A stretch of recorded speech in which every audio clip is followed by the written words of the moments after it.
ਸਿੰਘ कदे पिछे नहीं मुड़ते होंगे।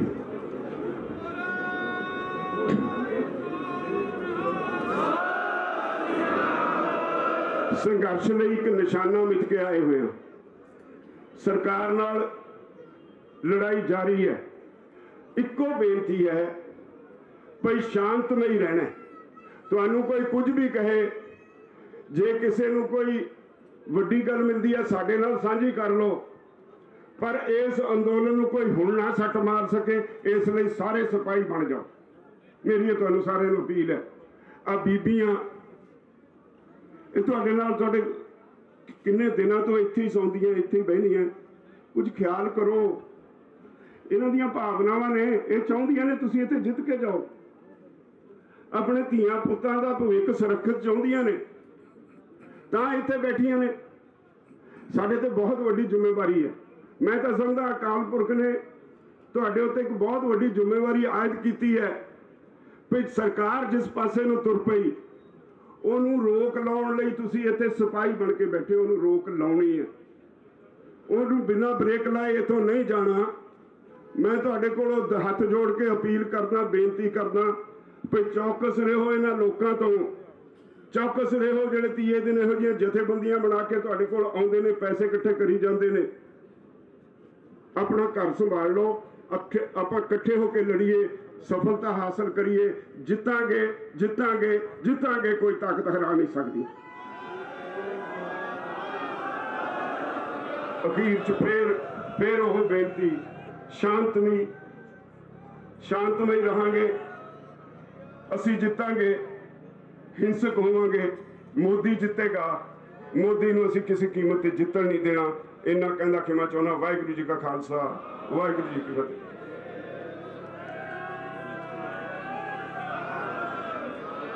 बोले सोनेहाल भेजा गया।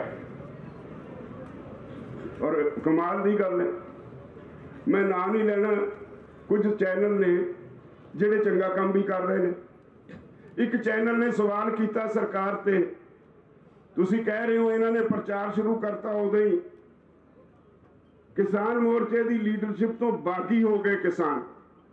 जिन्नी देर झंडा नहीं लहराया उन्नी देर यह प्रचार होंदा रहा। किसान लीडरशिप तो बागी हो गए, उन्होंने हथ च कुछ नहीं रहा। उस तो बाद जदों उत्थे लाल किले पहुंचे, वो चैनल कहता भी 1000 बंदा उत्थे पहले ही किवें लाल किले के अंदर वड़िया सी। इन्हां दे जाण तो पहले 1000 बंदा कित्थों आया सी। 150 बंदा जाता है, पुलिस वाले 26 जनवरी का दिन होवे, लाल किले की सारी चौकी उतों बाहर निकल के भज जाए, ये की माने। 4 घंटे उत्थे कोई पुलिस का मुलाजम नहीं आया। उन्होंने खुली छुट्टी दी गई भी जो तुहाडा दिल करदा करो। उन्होंने उत्थे झंडा लहरा दिता। ये सिर्फ ते सिर्फ तुहानू खालिस्तानी अतवादी और सिर्फ पंजाब दे सिखां दा ते हिंदुआं दा खेल बनाने की कोशिश की गई। मैनू बहुत ज्यादा दुख है भी सरकारां कदे इदां दे घिनौने काम नहीं करिया करदियां। सरकारां नूं अपने देश की चिंता हुंदी है। राती प्रशासन वालों कुछ सानू लोग कहण भी सरकार कहती है जी बहुत बदनामी हो गई, जदों कल नूं सारी दुनिया विच ये मैसेज जाएगा, ये खबर जाएगी किसानों ने गुस्से च लाल किले ते झंडा लहराता। लाल किले ते आज़ादी तो पहला अंग्रेजों का झंडा हुंदा सी, उसदे बाद साडा कौमी झंडा हुंदा है। ये देश की बहुत बदनामी और देश की बेइज्जती हुई है। तो मैं कहा उन्होंने पूछो ये करवाई किने है, ये पिछे कौन है। असीं तां शरेआम ऐलान किया सी भी आ रूट तुसीं सानूं दे दिते 5, इन्हां रूटां ते असीं किसानां दी परेड करांगे और तुसीं साँभ नहीं सकोगे। असीं तां 48 घंटे कहते सी, पर सानूं पता सी इन्ने ट्रैक्टर आ गए सी भी 72 घंटे लगातार ट्रैक्टर चली जाने सी। असीं बड़े वड्डी पद्धर के प्रबंध कीते सी, एंबूलेंसां दा प्रबंध कीता सी, मोबाइल वर्कशापां दा प्रबंध कीता सी, लंगरां दा प्रबंध कीता सी। सानूं पता सी साडा परिवार किड्डा वड्डा है और नाल ये प्रबंध कीता सी, सारिआं नूं कहा सी भी आके आ जिहड़ी KMP है इहदे उत्ते सारिआं ने बैठ जाना। सरकार ਨੂੰ ਇਹ ਵੀ ਖਤਰਾ ਮੰਡਰਾਉਂਦਾ ਸੀ ਵੀ ਜੇ ਉੱਥੇ ਬਹਿ ਗਏ ਤਾਂ ਦਿੱਲੀ ਇੱਕ ਤਰ੍ਹਾਂ ਨਾਲ ਬਾਹਰੋਂ ਘੇਰੀ ਜਾਊ। ਉਹ ਨਹੀਂ ਸੀ ਚਾਹੁੰਦੇ ਵੀ ਅਸੀਂ ਉੱਥੇ ਵੀ ਬੈਠੀਏ। ਅਸੀਂ ਕਿਹਾ ਸੀ ਭਰਾਵੋ ਆਏ ਹੋ ਇੰਨੀ ਦੂਰੋਂ ਟਰੈਕਟਰ ਲੈ ਕੇ ਵਾਪਸ ਨਹੀਂ ਜਾਣਾ। ਅਸੀਂ ਚਾਹੁੰਦੇ ਸੀ ਜਿੱਦਣ ਪਾਰਲੀਮੈਂਟ ਦਾ ਸੈਸ਼ਨ ਹੋਣਾ ਉਦੋਂ ਤੱਕ ਇੰਨਾ ਦਬਾਅ ਖੜਾ ਕਰ ਦਈਏ, ਇਹਨਾਂ ਨੂੰ ਮਜਬੂਰਨ ਵਾਪਸ ਮੁੜਨਾ ਪਏ, ਕਾਨੂੰਨ ਵਾਪਸ ਲੈਣੇ ਪੈਣ। ਇਹ ਸਾਰੀ ਗੱਲ ਸਰਕਾਰ ਨੂੰ ਪਤਾ ਸੀ। ਇਸੇ ਲਈ ਜਾਣ ਬੁੱਝ ਕੇ ਇਹ ਬੜੀ ਤੇਜ਼ੀ ਨਾਲ ਇਸ ਸਾਜ਼ਿਸ਼ ਨੂੰ ਅੰਜਾਮ ਦਿੱਤਾ ਗਿਆ। ਮੈਂ ਸਮਝਦਾ ਅਕਾਲ ਪੁਰਖ ਦਾ, ਮੈਂ ਅੱਜ ਵੀ ਇਹ ਮੇਰੀ ਧਾਰਨਾ ਹੈ, ਇਹ ਅੰਦੋਲਨ ਅਸੀਂ ਨਹੀਂ ਚਲਾ ਰਹੇ, ਉੱਪਰਲੇ ਦੀ ਕੋਈ ਰਹਿਮਤ ਹੈ। ਅਕਾਲ ਪੁਰਖ ਦਾ ਕੋਈ ਉਹਦਾ ਘਟਨਾਕ੍ਰਮ ਹੈ, ਉਹਦੀ ਪਤਾ ਨਹੀਂ ਕੀ ਉਹਨੇ ਕੀਤਾ ਹੈ, ਸਾਰੀ ਦੁਨੀਆ ਦੇ ਮਨਾਂ ਵਿੱਚ ਵਸਾ ਦਿੱਤਾ। ਮੇਰਾ ਰਾਤ ਦਾ ਤੇ ਅੱਜ ਸਵੇਰ ਦਾ ਟੈਲੀਫੋਨ ਬੰਦ ਨਹੀਂ ਹੋਇਆ। ਵਿਦੇਸ਼ਾਂ ਚੋਂ, ਮੈਂ ਥੋੜਾ ਦੂਰ ਸੀ, ਵਿਦੇਸ਼ਾਂ ਚੋਂ ਟੈਲੀਫੋਨ ਆਉਂਦੇ ਨੇ, ਲੋਕੀ ਕਹਿੰਦੇ ਨੇ ਤਕੜੇ ਰਹੋ। ਸਾਰਾ ਪੰਜਾਬ, ਸਾਰਾ ਦੇਸ਼, ਵਿਦੇਸ਼ਾਂ 'ਚ ਬੈਠੇ ਤੁਹਾਡੇ ਭੈਣ ਭਰਾ ਸਾਰੇ ਤੁਹਾਡੇ ਨਾਲ ਨੇ। ਗੱਦਾਰ ਨੰਗੇ ਹੋ ਗਏ।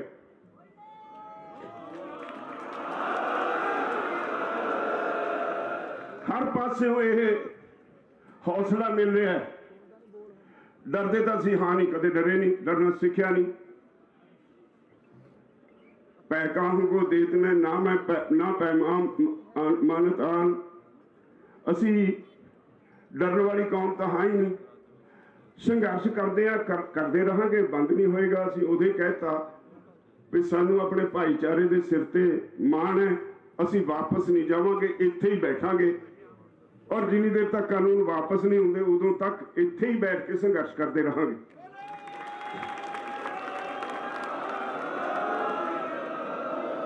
ਪਰ ਇੱਕ ਗੱਲ ਸਾਨੂੰ ਇਹ ਵੀ ਧਿਆਨ ਰੱਖਣਾ ਚਾਹੀਦਾ, ਪਤਾ ਹੋਣਾ ਚਾਹੀਦਾ, ਜਦੋਂ ਇਹੋ ਜਿਹਾ ਮਾਹੌਲ ਬਣਾ ਦਿੱਤਾ ਗਿਆ, ਜਿਵੇਂ 26 ਜਨਵਰੀ ਨੂੰ ਅਸੀਂ ਦੇਸ਼ ਦੀ ਸਰਕਾਰ ਉੱਤੇ, ਲਾਲ ਕਿਲੇ ਉੱਤੇ ਹਮਲਾ ਕਰਨਾ ਹੋਵੇ, ਇਦਾਂ ਦਾ ਪ੍ਰਚਾਰ ਕੀਤਾ ਗਿਆ ਭਈ ਦਿੱਲੀ ਫਤਿਹ ਕਰਕੇ ਆਉਣੀ ਹੈ। ਫਿਰ ਜਿਹੜਾ ਸਾਡਾ ਨੌਜਵਾਨ ਵਰਗ ਹੈ ਉਹਨਾਂ ਦਾ ਉਤੇਜਿਤ ਹੋਣਾ ਕੁਦਰਤੀ ਹੈ। ਇਹ ਠੰਡੇ ਦਿਮਾਗ ਵਾਲੇ ਲੋਕਾਂ ਦਾ ਕੰਮ ਹੈ ਵੀ ਉਹ ਠੰਡੇ ਦਿਮਾਗ ਨਾਲ ਸੋਚਣ ਸਮਝਣ ਵੀ ਜਿਹੜੀ ਤੁਸੀਂ ਗੱਲ ਕਹਿੰਦੇ ਹੋ ਇਹਦਾ ਸਾਡੀ ਪੀੜ੍ਹੀ ਤੇ, ਸਾਡੇ ਬੱਚਿਆਂ ਤੇ, ਸਾਡੇ ਨੌਜਵਾਨਾਂ ਤੇ ਕੀ ਅਸਰ ਹੋਏਗਾ। ਜਿਹੜੇ ਜੋਸ਼ ਵਿੱਚ ਹੋਸ਼ ਗਵਾ ਬੈਂਦੇ ਨੇ ਉਹਨਾਂ ਤੇ ਕੀ ਅਸਰ ਹੋਏਗਾ। ਇਹ ਸੋਚਣ ਤੋਂ ਬਿਨਾਂ ਕੁਝ ਲੋਕਾਂ ਨੇ ਐਡਾ ਵੱਡਾ ਪ੍ਰਚਾਰ ਕੀਤਾ ਜਿਵੇਂ ਦਿੱਲੀ ਤੇ ਹਮਲਾ ਕਰਨਾ ਹੋਵੇ। ਇਹਨੇ ਬਲਦੀ ਤੇ ਤੇਲ ਪਾਇਆ। ਜਦੋਂ ਅਸੀਂ ਉੱਥੇ, ਮੈਂ ਜਿਸ ਤਰ੍ਹਾਂ ਦੱਸਿਆ, ਨਾਕੇ ਤੇ ਖੜੇ ਪੁਲਿਸ ਨਾਲ ਕਹਿੰਦੇ ਰਹੇ ਵੀ ਸਾਨੂੰ ਸਾਡੇ ਰੂਟ ਤੇ ਚੱਲਣ ਦਿਓ, ਸਾਨੂੰ ਅੱਗੋਂ ਰੋਕ ਕੇ ਖੜ ਗਏ। ਔਰ ਰਾਤੀ ਸਾਰਿਆਂ ਨੇ ਜਦੋਂ ਦੱਸਿਆ, ਸਾਰੇ ਨਾਕਿਆਂ ਤੇ ਇਹੀ ਹਾਲ ਹੋਇਆ ਤੇ ਸਥਿਤੀ ਤਾਂ ਸਪਸ਼ਟ ਹੋ ਗਈ। ਹੁਣ ਕੋਈ ਲੁਕ ਛਿਪੀ ਗੱਲ ਹੈ? ਜਿਹੜਾ ਸੌਦਾ ਹੋਇਆ ਹੈ ਕਿੰਨੇ 'ਚ ਹੋਇਆ? ਪੰਜਾਬ ਕਿਸਾਨ ਮਜ਼ਦੂਰ ਸੰਘਰਸ਼ ਕਮੇਟੀ ਦੇ ਆਗੂਆਂ ਨਾਲ ਇਹ ਵੀ ਥੋੜੇ ਦਿਨਾਂ 'ਚ ਲੰਗਾ ਹੋ ਜਾਏਗਾ, ਬਾਹਰ ਆ ਜਾਏਗੀ, ਗੱਲ ਛੁਪੀ ਨਹੀਂ ਰਹਿਣੀ। ਇਹਨੂੰ ਕੋਈ, ਹੁਣ ਜਦੋਂ ਕੋਈ ਕਿਸੇ ਚੀਜ਼ ਦਾ ਬੀਜਦੇ ਹੋ ਉਹਨੇ ਪੁੰਗਰਨਾ, ਅੱਜ ਨਹੀਂ ਤਾਂ ਕੱਲ ਬਾਹਰ ਨਿਕਲਣਾ। ਦੀਪ ਸਿੱਧੂ ਵਰਗੇ ਲੋਕ ਜਿਨ੍ਹਾਂ ਨੇ RSS ਦੀ ਟ੍ਰੇਨਿੰਗ ਲਈ ਹੋਈ ਹੈ, ਜਿਹੜੇ BJP ਦੇ ਛੁਪੇ ਹੋਏ ਕੇਡਰ ਦੇ ਅਹਿਮ ਮੈਂਬਰ ਨੇ, ਜਿਹਨੂੰ ਕੋਈ ਭੁੱਲਿਆ ਨਹੀਂ, ਉਹ ਤੇ ਕੁਝ ਸਮਾਜ ਵਿਰੋਧੀ ਅੰਸਰ ਜਿਨ੍ਹਾਂ ਨੂੰ ਮੈਂ ਨਾਂ ਲੈ ਕੇ, ਤੁਸੀਂ ਸਾਰੇ ਸਮਝਦੇ ਹੋ, ਮੈਂ ਉਹਨਾਂ ਨੂੰ ਅਹਿਮੀਅਤ ਨਹੀਂ ਦਿੰਦਾ। ਪੰਜਾਬ 'ਚ ਵੀ ਲੋਕਾਂ ਨੂੰ ਗਰਮ ਕਰਕੇ ਕਿ ਸਾਡੇ ਮੁੰਡਿਆਂ ਨੂੰ ਇੱਥੇ ਨੂੰ ਲੈ ਕੇ ਆਏ, ਉਹਨਾਂ ਲੋਕਾਂ ਨੇ ਇਹਦੇ ਸਰਕਾਰ ਦੇ ਮੋਹਰੇ ਬਣ ਕੇ ਕਿਸਾਨੀ ਦੀ ਪਿੱਠ 'ਚ ਛੁਰਾ ਮਾਰਿਆ। ਕੁਝ ਹਰਿਆਣੇ ਦੇ ਲੋਕ ਜਦੋਂ ਪਹਿਲੀ ਵਾਰੀ ਸਾਡੀ ਮੀਟਿੰਗ 'ਚ ਆਏ, ਮੈਂ ਤੁਹਾਨੂੰ ਭਰਾਵੋ ਸਾਫ਼ ਦੱਸਾਂ, ਬੈਠੇ ਨੇ ਮੇਰੇ ਭਰਾ ਸਾਰੇ ਇੱਥੇ, ਯਾਦ ਕਰੋ ਸਾਰੇ, ਉਹਨਾਂ ਨੇ ਮੈਨੂੰ ਕਿਹਾ ਤੁਸੀਂ ਸਾਡੀ ਅੱਜ ਦੀ ਮੀਟਿੰਗ ਦੀ ਪ੍ਰਧਾਨਗੀ ਕਰੋ।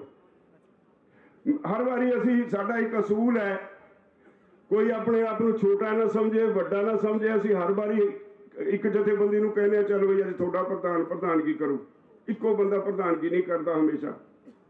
ਸਤਿਕਾਰ ਆਪਣੇ ਥਾਂ। ਅਸੀਂ ਉਸ ਮੀਟਿੰਗ ਜਦੋਂ ਬੈਠੇ ਮੈਨੂੰ ਕਿਹਾ ਗਿਆ ਤੁਸੀਂ ਇਹਦੀ ਪ੍ਰਧਾਨਗੀ ਕਰੋ। ਮੈਂ ਕਿਹਾ ਮੈਂ ਇਹਦੀ ਪ੍ਰਧਾਨਗੀ ਨਹੀਂ ਕਰਨੀ। ਉਹ ਕਹਿਣ ਕਰੋ, ਮੈਂ ਕਹਾ ਮੈਂ ਨਹੀਂ ਕਰਨੀ।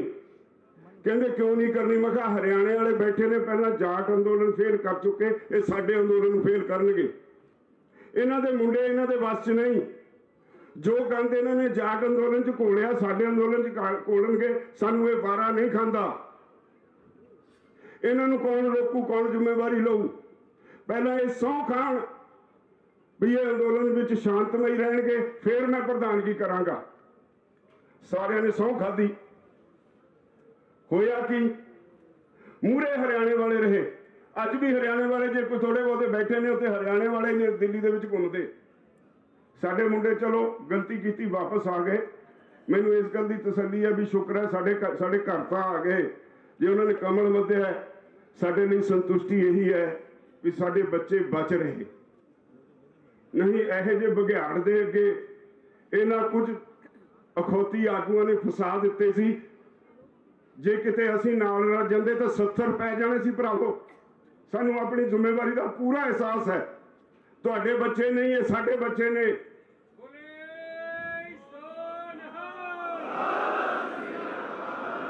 ਅਸੀਂ ਆਪਣੀ ਖਾ ਪੀ ਲਈ, ਹੰਢਾ ਲਈ। ਭਵਿੱਖ ਇਹਨਾਂ ਦਾ, ਇਹਨਾਂ ਦੇ ਭਵਿੱਖ ਦੀ ਸਾਨੂੰ ਚਿੰਤਾ ਹੈ। ਆਹ ਅੰਦੋਲਨ ਦਾ ਮੁੱਖ ਜਿਹੜਾ ਸਾਨੂੰ ਸਾਹਮਣੇ ਦਿੰਦਾ ਕਾਰਨ ਉਹ ਇਹਨਾਂ ਦੇ ਭਵਿੱਖ ਨੂੰ ਬਚਾਉਣ ਦਾ ਹੈ। ਸਾਡੇ ਆਉਣ ਵਾਲੀਆਂ 2-4 ਪੀੜ੍ਹੀਆਂ ਦੇ ਭਵਿੱਖ ਨੂੰ ਬਚਾਉਣ ਦਾ ਅੰਦੋਲਨ ਹੈ। ਇਸੇ ਲਈ ਅਸੀਂ ਜ਼ੋਰ ਦਿੰਦੇ ਰਹੇ। ਤਾਕਤ ਦੇ ਜ਼ੋਰ ਨਾਲ, ਲਾਠੀ ਗੋਲੀ ਨਾਲ ਸਰਕਾਰ ਨੂੰ ਨਹੀਂ ਕੋਈ ਹਰਾ ਸਕਦਾ। ਤੁਸੀਂ ਲਾਠੀਆਂ ਚੱਕ ਲੋਗੇ, ਉਹਨਾਂ ਕੋਲ ਕਾਨੂੰਨ ਦੀ ਵਰਦੀ ਪਾਈ ਕੋਈ ਖੜੇ ਨੇ ਸਿਪਾਹੀ, ਉਹ ਤੁਹਾਡੇ ਤੇ ਜ਼ਿਆਦਾ ਲਾਠੀ ਚਾਰਜ ਕਰਨਗੇ। ਨਾ ਬਸ ਚਾਹੂ ਤੁਹਾਡੇ ਤੇ ਗੋਲੀਆਂ ਚਲਾਉਣਗੇ, ਨਾ ਬਸ ਚਾਹੂ ਤਾਂ ਫੌਜ ਲਿਆ ਕੇ ਤੁਹਾਡੇ ਤੇ ਤੋਪਾਂ ਨਾਲ ਤੁਹਾਨੂੰ ਤਬਾਹ ਕਰ ਦੇਣਗੇ। ਔਰ ਅਸੀਂ ਪੰਜਾਬ ਵਾਲੇ ਤਾਂ ਭੋਗ ਚੁੱਕੇ ਹਾਂ। ਸਾਰਾ ਪੰਜਾਬ ਕੈਦ ਕਰਕੇ ਕੀ ਕੁਝ ਹੋਇਆ ਸਾਡੇ ਨਾਲ 84 ਚ। ਪੰਜਾਬ ਦਾ ਕੋਈ ਬੱਚਾ ਨਹੀਂ ਚਾਹੁੰਦਾ ਵੀ ਦੁਬਾਰਾ ਉਹ ਕੁਝ ਹੋਵੇ। ਜਿਹੜੇ ਘਰਾਂ ਦੇ ਘਰ ਖਾਲੀ ਹੋ ਗਏ, ਜਿਹੜੇ ਉਹਨਾਂ ਦੇ ਆਂਢ ਗੁਆਂਢ 'ਚ ਵਸਦੇ ਨੇ, ਉਹ ਸਭ ਕੁਝ ਦੇਖਿਆ ਹੈ। ਉਹ ਤਰ੍ਹਾਂ ਕਰਦੇ ਸੀ, ਸਾਨੂੰ ਕਹਿੰਦੇ ਸੀ ਦੇਖਿਓ ਉਹ ਕੁਝ ਨਾ ਹੋ ਜੇ। ਸ਼ਾਂਤਮਈ ਅੰਦੋਲਨ ਲੜਿਓ, ਸਾਰਾ ਪੰਜਾਬ ਤੁਹਾਡੇ ਨਾਲ ਹੈ, ਸਾਰਾ ਹਿੰਦੁਸਤਾਨ ਤੁਹਾਡੇ ਨਾਲ ਹੈ। ਤੇ ਸਾਨੂੰ ਤਾਂ ਕੱਲ ਦਾ ਬੁਖਾਰ ਇਹੋ ਚੜਿਆ ਰਿਹਾ ਵੀ ਜਿਹੜੇ ਗਲਤੀ ਨਾਲ ਵੀ ਅੱਗੇ ਚਲੇ ਗਏ ਉਹ ਰੱਬ ਦਾ ਵਾਸਤਾ ਕਿਸੇ ਤਰ੍ਹਾਂ ਵਾਪਸ ਆ ਜਾਣ। ਅਸੀਂ ਆਉਂਦੇ ਹੀ ਅਪੀਲ ਕੀਤੀ ਵੀ ਨੌਜਵਾਨੋ ਜੇ ਚਲੇ ਵੀ ਗਏ ਵਾਪਸ ਆ ਜਾਓ।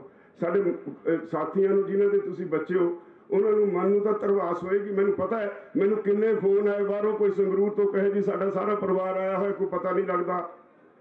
ਕੋਈ ਜਲੰਧਰੋਂ ਕਹੇ ਸਾਡਾ ਪਰਿਵਾਰ ਆਇਆ, ਸਾਨੂੰ ਕੋਈ ਪਤਾ ਨਹੀਂ ਲੱਗਦਾ। ਕਿੰਨੇ ਚਿੰਤਤ ਸੀ ਉੱਥੇ ਬੈਠੇ। ਸਾਨੂੰ ਵੀ ਇਹੀ ਚਿੰਤਾ ਸੀ ਵੀ ਸਾਡਾ ਸਾਰਾ ਪਰਿਵਾਰ ਵਾਪਸ ਆ ਜਾਏ। ਤਸੱਲੀ ਹੋਈ, ਜੋ ਮਰਜ਼ੀ ਹੋਇਆ, ਇੱਥੇ ਵਾਪਸ ਆ ਗਏ। ਪੰਜਾਬ ਵਾਲੇ ਸਾਰੇ ਵਾਪਸ ਆ ਗਏ। ਏਡੀ ਵੱਡੀ ਸਾਜ਼ਿਸ਼ ਨਾਲ ਇਸ ਅੰਦੋਲਨ ਨੂੰ ਫੇਲ ਕਰਨ ਵਾਸਤੇ ਸਰਕਾਰ ਨੇ ਪੂਰੀ ਢਿੱਲ ਲਾਈ। ਤੇ ਮੈਂ ਤੁਹਾਨੂੰ ਚੌਕਸ ਕਰਦਾ, ਅਸੀਂ ਇਹ ਅੰਦੋਲਨ ਜਾਰੀ ਰੱਖਣਾ ਹੈ। ਅਸੀਂ ਇਹ ਅੰਦੋਲਨ ਜਿੱਤ ਕੇ ਜਾਣਾ ਹੈ। ਔਰ ਉਦੋਂ ਤੱਕ ਮੇਰੀ ਤੁਹਾਨੂੰ ਬੇਨਤੀ ਹੈ, ਸ਼ਾਂਤਮਈ ਰਹਿਣਾ। ਇਹ ਫਾਰਮੂਲਾ ਮੈਂ ਐਵੇਂ ਨਹੀਂ ਤੁਹਾਨੂੰ ਦਿੱਤਾ ਸ਼ਾਂਤਮਈ ਰਹੋਗੇ ਤਾਂ ਜਿੱਤ ਕੇ ਜਾਓਗੇ, ਹਿੰਸਕ ਹੋਏਗੇ ਤਾਂ ਮੋਦੀ ਜਿੱਤੇਗਾ। ਇਹ ਤੁਸੀਂ ਫੈਸਲਾ ਕਰਨਾ। ਇੰਨੇ ਦਿਨ 2-2 ਮਹੀਨੇ ਇੱਥੇ ਧਰਤੀ ਤੇ ਹੱਡ ਰਗੜਾ ਕੇ, ਇੰਨੀ ਕੱਕਰ ਦੇ ਵਿੱਚ ਤੁਸੀਂ ਇੱਥੇ ਰਹਿ ਕੇ, ਇੰਨੀਆਂ ਮੁਸੀਬਤਾਂ ਝੱਲ ਕੇ, ਤੇ ਅਸੀਂ ਮੋਦੀ ਦੇ ਹੱਥ ਵਿੱਚ ਸਭ ਕੁਝ ਫੜਾ ਦੇਣਾ ਕਿ ਅਸੀਂ ਆਪਣਾ ਹੱਕ ਲੈ ਕੇ ਜਾਣਾ। ਦੁਨੀਆ ਦੀਆਂ ਸਰਕਾਰਾਂ, ਦੁਨੀਆ 'ਚ ਬੈਠੇ ਰਾਜਨੇਤਾ ਤੁਹਾਡੇ ਹੱਕ 'ਚ ਬੋਲਦੇ ਨੇ। ਅੱਜ ਵੀ ਉਹ ਹੱਕ 'ਚ ਬੋਲਦੇ ਨੇ। ਉਹਨਾਂ ਨੂੰ ਅੱਜ ਵੀ ਤੁਹਾਡੀ ਚਿੰਤਾ ਹੈ। ਸਰਕਾਰ ਨੂੰ ਇੰਟਰਨੈਸ਼ਨਲ ਹਿਊਮਨ ਰਾਈਟਸ ਕਮਿਸ਼ਨ ਨੇ ਬੁਲਾ ਕੇ ਸਰਕਾਰ ਦੇ ਨੁਮਾਇੰਦੇ ਨੂੰ ਹਦਾਇਤ ਕੀਤੀ ਹੈ ਵੀ ਜਿਹੜੇ ਸ਼ਾਂਤਮਈ ਕਿਸਾਨ ਉੱਥੇ ਬੈਠੇ ਨੇ, ਤੁਸੀਂ ਉਹਨਾਂ ਦੇ ਉੱਤੇ ਕੋਈ ਤਸ਼ੱਦਦ ਨਹੀਂ ਕਰੋਗੇ। ਤੁਹਾਨੂੰ ਕੋਈ ਅਧਿਕਾਰ ਨਹੀਂ ਉਹਨਾਂ ਦੇ ਮਨੁੱਖੀ ਹੱਕਾਂ ਦੀ ਉਲੰਘਣਾ ਕਰਨ ਦਾ। ਸਾਰੀ ਦੁਨੀਆ ਤੁਹਾਡੇ ਖਿਲਾਫ ਹੋਏਗੀ ਜੇ ਤੁਸੀਂ ਉੱਥੇ ਧਰਨੇ ਤੇ ਬੈਠੇ ਲੋਕਾਂ ਦੇ ਸ਼ਾਂਤਮਈ ਬੈਠੇ ਲੋਕਾਂ ਦੇ ਹੱਕਾਂ ਦੇ ਉੱਤੇ ਛਾਪਾ ਮਾਰੋਗੇ, ਉਹਨਾਂ ਨੂੰ ਕੋਈ ਤਸ਼ੱਦਦ ਕਰੋਗੇ, ਐਡਾ ਵੱਡਾ ਦੁਨੀਆ ਪੱਧਰ ਦਾ ਦਬਾਅ ਹੋਵੇ ਤੇ ਉਹਨਾਂ ਨੂੰ ਫਿਰ ਹੋਰ ਕੋਈ ਤਰੀਕਾ ਲੱਭਿਆ ਨਹੀਂ। ਇੱਥੇ ਤੁਹਾਡੇ ਤੇ ਕੁਝ ਕਰ ਨਹੀਂ ਸਕਦੇ, ਦੁਨੀਆ ਭਰ ਦਾ ਦਬਾਅ ਹੈ। ਤੁਹਾਨੂੰ ਇੱਥੋਂ ਤੋੜ ਕੇ ਉੱਥੇ ਮੈਂ ਕੀ ਦੱਸਾਂ, ਜਦੋਂ ਉੱਥੇ ਜਾਮ ਲੱਗ ਗਿਆ ਦੂਰ ਤੱਕ ਸੜਕ ਦੇ ਦੋਨੋਂ ਪਾਸੇ, ਮੈਂ ਆਪਣੇ ਸਾਥੀਆਂ ਨੂੰ ਕਿਹਾ ਹੁਣ ਇੱਥੋਂ ਮੁੜ ਨਹੀਂ ਸਕਦੇ, ਆਪਣੇ ਬੰਦਿਆਂ ਨੂੰ ਬਚਾਓ, ਇੱਥੋਂ ਕੱਢੋ ਬਾਹਰ, ਪਿੱਛੇ ਮੁੜ ਨਹੀਂ ਸਕਦੇ ਟਰੈਕਟਰ, ਜਿੱਥੇ ਤੱਕ ਜਾਮ ਲੱਗਿਆ ਉੱਥੋਂ ਪਿੱਛੇ ਚੱਲੋ, ਉੱਥੋਂ ਕਹੀਏ ਪਿੱਛੇ ਮੁੜੋ।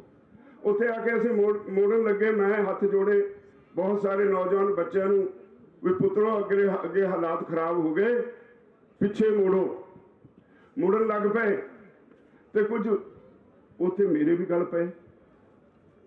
ਉਹਨਾਂ ਨੂੰ ਉਸ ਵੇਲੇ ਮੇਰੀ ਗੱਲ ਦੀ ਸਮਝ ਨਹੀਂ ਸੀ, ਇੱਕ ਜੋਸ਼ ਸਿਰ ਨੂੰ ਚੜਿਆ ਸੀ, ਹੋਸ਼ ਹੈ ਹੀ ਨਹੀਂ ਸੀ। ਜੇ ਕਿਤੇ ਅਸੀਂ ਥੋੜੀ ਜਿਹੀ ਵੀ ਗਲਤੀ ਕੀਤੀ ਹੁੰਦੀ ਤਾਂ ਸਾਰਾ ਹਜੂਮ ਉੱਥੇ ਚਲਾ ਜਾਂਦਾ। ਅੱਜ ਸਾਰੀ ਦੁਨੀਆ ਵਿੱਚ ਇਹ ਬਹੁਤ ਵੱਡਾ ਤਹਿਲਕਾ ਹੋਣਾ ਸੀ। ਵਾਹਿਗੁਰੂ ਦੀ ਮਿਹਰ ਹੋਈ। ਕਈ ਵਾਰੀ ਸਰੀਰ ਵਿੱਚ ਕੋਈ ਗੰਦ ਹੁੰਦਾ ਹੈ, ਉਹਨੂੰ ਫੋੜੇ ਦੇ ਰੂਪ ਵਿੱਚ ਕੁਦਰਤ ਕੱਢ ਦਿੰਦੀ ਆ ਬਾਹਰ। ਜੇ ਕਿਤੇ ਬਹੁਤ ਜ਼ਿਆਦਾ ਇਨਫੈਕਸ਼ਨ ਹੋ ਜਾਏ, ਡਾਕਟਰ ਦਵਾਈਆਂ ਨਾਲ ਉਹ ਇਨਫੈਕਸ਼ਨ ਖਤਮ ਕਰਦੇ ਨੇ। ਜੇ ਬਹੁਤ ਜ਼ਿਆਦਾ ਹੋਵੇ ਤਾਂ ਸੂਈ ਲਾ ਕੇ ਬਾਹਰ ਵੀ ਕੱਢਦੇ ਨੇ। ਮੈਨੂੰ ਲੱਗਦਾ ਇਹ ਗੰਦ ਸੀ ਤੁਹਾਡੇ ਵਿੱਚ, ਜਿਹੜਾ ਅਕਾਲ ਪੁਰਖ ਨੇ ਕੱਲ ਇਹ ਛੋਟੀ ਜਿਹੀ ਘਟਨਾ, ਭਾਵੇਂ ਉਹਦੀ ਅਹਿਮੀਅਤ ਕਿਤੇ ਕੌਮ ਲਈ ਬਹੁਤ ਵੱਡੀ ਹੈ, ਤੁਹਾਡੇ ਵਿੱਚੋਂ ਗੰਦ ਕੱਢਿਆ।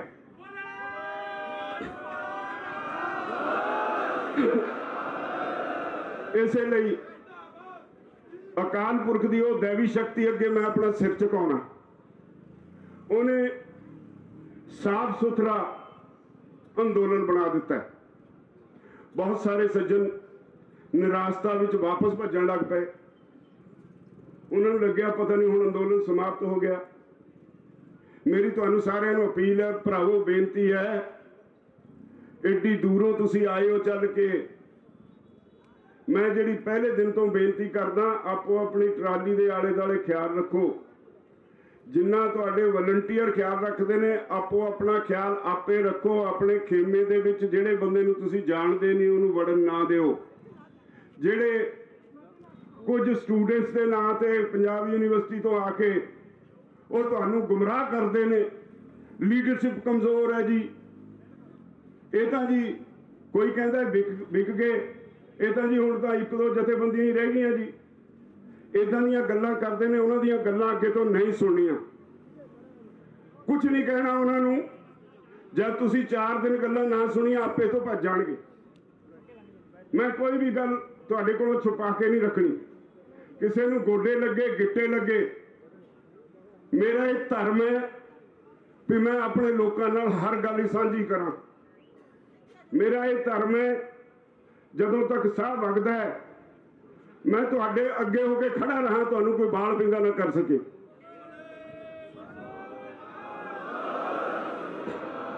ਮੈਂ ਸਪਸ਼ਟ ਕਰਦਿਆਂ, ਜਿਹੜੇ ਲੋਕ ਕਹਿੰਦੇ ਨੇ ਇਹਨੂੰ ਮਾਰ ਦੇਣਾ, ਇਹਨੂੰ ਕਰ ਦੇਣਾ, ਮੈਂ ਆਪਣੀ ਖਾਪੀ ਨਹੀਂ। ਮੈਂ ਆਪਣੀ ਜ਼ਿੰਦਗੀ ਬਹੁਤ ਵਧੀਆ ਬਸਰ ਕਰ ਲਈ।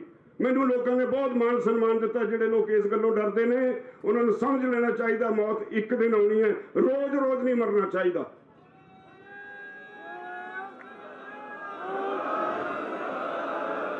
ਮੈਂ ਇਹੋ ਜਿਹੇ ਕੁੱਤੇ, ਸਰਕਾਰ ਦੇ ਖਰੀਦੇ ਹੋਏ ਕੁੱਤਿਆਂ ਤੋਂ ਮੈਂ ਬਿਲਕੁਲ ਨਹੀਂ ਡਰਦਾ। ਜਿਹਦਾ ਜੀ ਕਰਦਾ ਮੈਨੂੰ ਜਿੱਥੇ ਮਰਜੀ ਸ਼ਰੇ ਬਾਜ਼ਾਰ ਟੱਕਰ ਲੈ, ਮੈਂ ਰੋਜ਼ ਮੌਤ ਨਹੀਂ ਸੇੜਨੀ।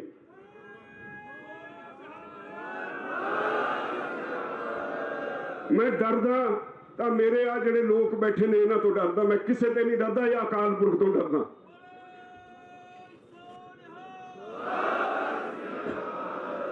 ਭਰਾਵੋ, ਆ ਜਿਹੜੇ ਲੋਕ ਜਿਨ੍ਹਾਂ ਨੇ ਸਾਰੀ ਜ਼ਿੰਦਗੀ ਲਾਤੀ, ਚਲੋ ਅਲੱਗ-ਅਲੱਗ ਜਥੇਬੰਦੀਆਂ ਨਾਲ ਹੀ ਸਹੀ, ਕਿਸੇ ਨੇ ਆਪਣੀ ਜ਼ਿੰਦਗੀ ਦੇ 40 ਸਾਲ ਲਾਤੇ, ਕਿਸੇ ਨੇ 30 ਸਾਲ ਲਾਤੇ। ਮੈਨੂੰ ਦੱਸਿਓ, ਜਿਹੜਾ ਬੰਦਾ 30 ਸਾਲ ਇੱਥੇ ਲਾਉਂਦਾ, ਜੇ 30 ਸਾਲ ਆਪਣੇ ਘਰ ਦੇ ਆਪਣੇ ਬੱਚਿਆਂ ਲਈ ਲਾਉਂਦਾ ਹੁੰਦਾ ਤਾਂ ਕਿੱਥੇ ਲੈ ਜਾਂਦਾ ਆਪਣੇ ਪਰਿਵਾਰ ਨੂੰ? ਅੱਜ ਉਹਨਾਂ ਨੂੰ ਇਹ ਕਹੋ ਵੀ ਇਹ ਬੇਈਮਾਨਾਂ ਨੇ। ਜਿਨ੍ਹਾਂ ਲੋਕਾਂ ਨੇ ਸਭ ਕੁਝ ਤੁਹਾਡੇ ਲਈ, ਕੋਈ ਖਾਮੀਆਂ ਬੰਦਿਆਂ 'ਚ ਹੁੰਦੀਆਂ ਨੇ, ਕੋਈ 100 ਕਲਾ ਸਵਾ ਕਲਾ ਸੰਪੂਰਨ ਹਰ ਕੋਈ ਨਹੀਂ ਹੁੰਦਾ, 16 ਕਲਾ ਸੰਪੂਰਨ ਹੁੰਦਾ ਹਰ ਕੋਈ। ਨੁਕਸ ਹਰ ਬੰਦੇ ਚਾਹੁੰਦੇ ਨੇ, ਆਉਂਦੇ ਰਹਿੰਦੇ ਨੇ, ਜ਼ਿੰਦਗੀ 'ਚ ਦੂਰ ਹੁੰਦੇ ਰਹਿੰਦੇ ਨੇ, ਅਕਾਲ ਪੁਰਖ ਸਫਾਈ ਕਰਦਾ ਰਹਿੰਦਾ ਹੈ, ਪਰ ਉਹਨਾਂ ਨੇ ਤੁਹਾਡੀ ਸੇਵਾ ਲਈ ਸਮਾਂ ਤਾਂ ਲਾਇਆ ਨਾ।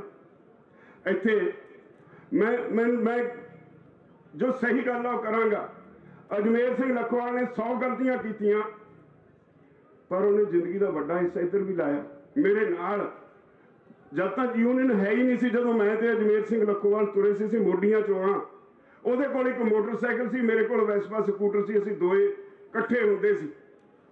ਅਸੀਂ ਘਰ ਘਰ ਜਾ ਕੇ ਯੂਨਿਟ ਖੜੇ ਕੀਤੇ, ਜਥੇਬੰਦੀ ਖੜੀ ਕੀਤੀ ਹੈ, ਠੀਕ ਹੈ। ਅਖੀਰ ਜਾ ਕੇ ਉਹਨੇ ਗਲਤੀ ਕਰ ਲਈ, ਪਰ ਉਹਦੀ ਕਾਰਨਾ ਤਾਂ ਹੈ ਨਾ ਤੁਹਾਨੂੰ ਜਗਾਉਣ ਲਈ। ਇੱਥੇ ਉਹਨੂੰ ਹੋਏ ਕਰਤੀ। ਨਹੀਂ ਚੰਗਾ ਲੱਗਦਾ ਸੁਣ ਲਓ, ਨਾ ਅਮਲ ਕਰੋ, ਇਹ ਕੰਨ ਸੁਣੋ, ਇੱਧਰ ਕੱਢਦੇ ਹੋਏ। ਇੰਨਾ ਤਾਂ ਗੁਰੂ ਸਾਹਿਬ ਨੇ 2 ਕੰਨ ਦਿੱਤੇ ਆ। ਜੇ ਬੰਦਾ ਕੋਈ ਗਲਤੀ ਕਰਦਾ ਉਹ ਇੱਕ ਕੰਨ ਇੱਥੇ ਸੁਣ ਕੇ ਦੂਜੇ ਤੇ ਕੱਢ ਦਿਓ, ਪਰ ਜਿਹੜਾ ਬੇਈਮਾਨ ਆ ਉਹਦੀ ਬਿਲਕੁਲ ਨਾ ਸੁਣੋ। ਜਿਹੜਾ ਇਹੋ ਜਿਹਾ ਘਟੀਆ ਕਰਮ ਕਰਦਾ, ਜਿਹਨੇ ਜਿਹੜਾ ਕੱਲ ਹੋਇਆ, ਦੀਪ ਸਿੱਧੂ ਵਰਗੇ, ਸਰਵਨ ਸਿੰਘ ਪੰਧੇਰ ਵਰਗੇ, ਜਿਨ੍ਹਾਂ ਦੀਆਂ ਅਸੀਂ ਮਿੰਨਤਾਂ ਕਰਕੇ ਥੱਕ ਗਏ, ਕੰਮ ਨਾ ਕਰੋ। ਅਸੀਂ ਹਾੜੇ ਕੱਢੇ, ਭਾਈਚਾਰੇ ਨੂੰ ਬਰਬਾਦ ਨਾ ਕਰੋ। ਇਹੋ ਜਿਹੇ ਲੋਕਾਂ ਨੂੰ ਬਿਲਕੁਲ ਮੂੰਹ ਨਾ ਲਾਓ।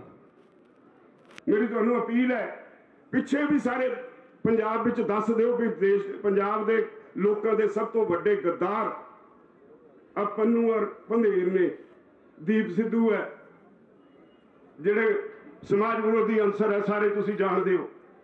ਜੇ ਇਹੋ ਜਿਹੇ ਲੋਕਾਂ ਨੂੰ ਸਿਰ ਚੜਾਈ ਜਾਓਗੇ ਤਾਂ ਤੁਹਾਨੂੰ ਗੁੰਮਰਾਹ ਕਰਨਗੇ ਹੀ ਨਾ, ਔਰ ਤੁਹਾਡੀ ਦੁਰਵਰਤੋਂ ਕਰਕੇ